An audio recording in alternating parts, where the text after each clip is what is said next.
मला खूप आनंद होतोय की नवी मुंबई आंतरराष्ट्रीय विमानतळ या ठिकाणी आज याचं पहिलं विमान नवी मुंबईमध्ये उतरलं आणि त्याचा प्रवासी होण्याचा सन्मान या ठिकाणी नक्कीच मिळाला. परंतु तो सन्मान मिळताना जर दिबा पाटील आंतरराष्ट्रीय विमानतळावरती तुमचं स्वागत आहे असं जर त्यांनी अनाऊन्स केलं असतं तर नक्कीच तो आनंद अजून द्विगुणित झाला असता. मनामध्ये नक्कीच खंत आहे.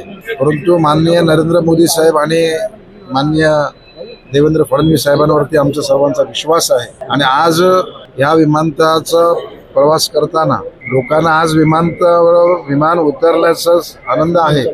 परंतु हा आनंद मिळवण्यासाठी त्या नवी मुंबईकर जनतेने स्थानिक भूमिपुत्रांनी आपल्या जमिनी देऊन हा आंतरराष्ट्रीय विमानतळ निर्माण झाला आणि याच्यासाठी दिबा पाटील साहेबांसारखे अनेक लोकांचं या ठिकाणी बलिदान आहे.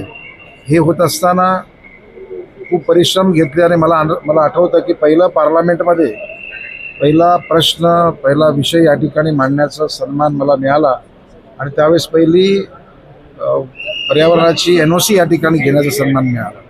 आज गौतम अडानी यांनी आमचं स्वागत केलं.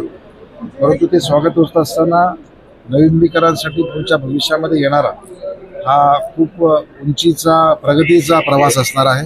मी सर्व नवी मुंबईकरांचं धन्यवाद करतो, महाराष्ट्र सरकारचं आणि माननीय पंतप्रधान साहेबांचं धन्यवाद करतो आणि ह्या आमच्या लाडक्या नेत्याचं नाव हे लवकर लागेल अशी अपेक्षा करतो.